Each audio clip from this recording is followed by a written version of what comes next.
Welcome to part 2. So let's look at adaptation and reusability. Reusability of learning environments and their constituent parts has emerged as a significant agenda for learning design for some very good reasons. First and foremost has got to be cost, either in terms of dollars or time. The development of an adaptive learning environment incurs high initial cost in terms of time and other resources, and high ongoing maintenance costs. Let's build it once and then reuse it. That would be perfect. Also, it would be excellent for modelling good pedagogy for inexperienced practitioners. And you know, when you're busy, it's hard to be creative all the time. Maybe browsing through some learning designs might spark my creativity. I can see how I would use a similar design elsewhere, so I could adapt that one or start from scratch. Either way, it would be very useful. So okay, we've decided it would be a great thing to reuse learning designs or to adapt them. Where might I get some from? Well, I've had a bit of a look, and ELEN acts as a repository for patterns. Alas, it isn't active. Latest editions were in 2004 and the whole project closed in 2005, so there is a modest repository to take material from, as I've done for this exercise, but limited opportunities to contribute back. And that's what ELEN looks like. The address is in my bibliography if you want to take a closer look.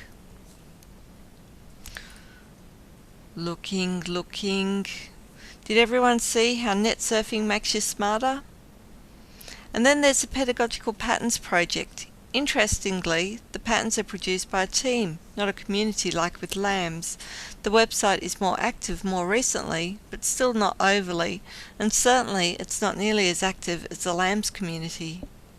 Again, here is a screenshot, but the website is in my bibliography.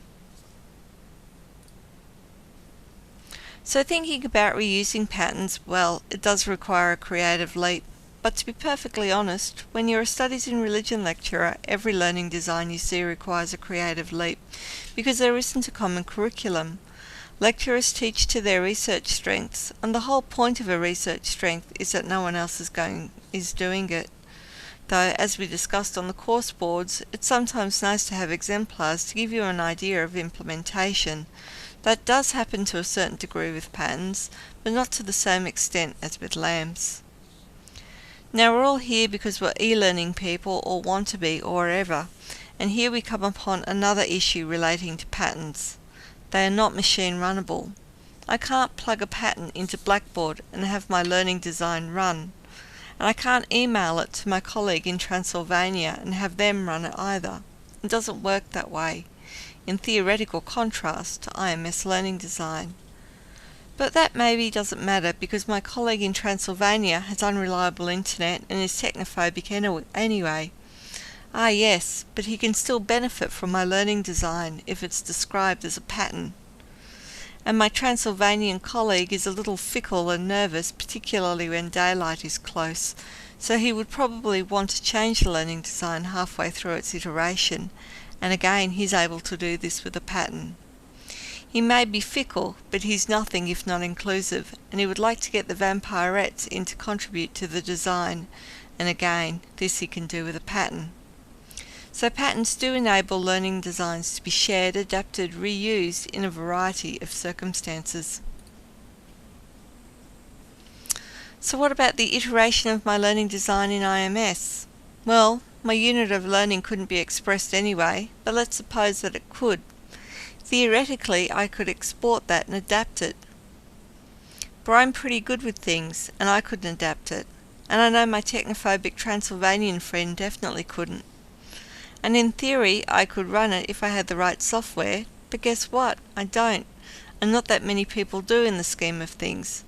I've already mentioned the deficiencies as far as my design is concerned, and that's going to be an issue.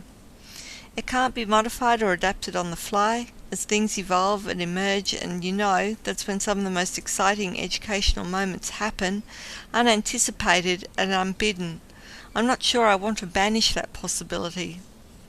And most of all, and I'm speaking entirely for myself, untrained in the complexities of programming or software development, IMS learning design is like a Bermuda Triangle where your sanity is concerned. It's complex and difficult and counterintuitive. Maybe IMS learning design does allow for interoperability, reuse and adaptation, but not for me or for my Transylvanian colleague. So there we go. In this presentation, what I've tried to do is explain learning design.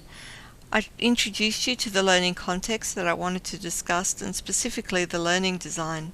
I have tried to give a clear explanation of what patterns are, and as clear as possible explanation about IMS learning design. With the help of a Transylvanian colleague, I have tried to explore the possibilities for reuse and adaptation of learning design expressed as IMS learning designs.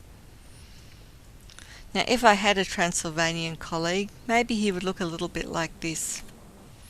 Now my references follow, but what I will do is put up a PDF of this presentation up on the discussion board so you can look at it more closely.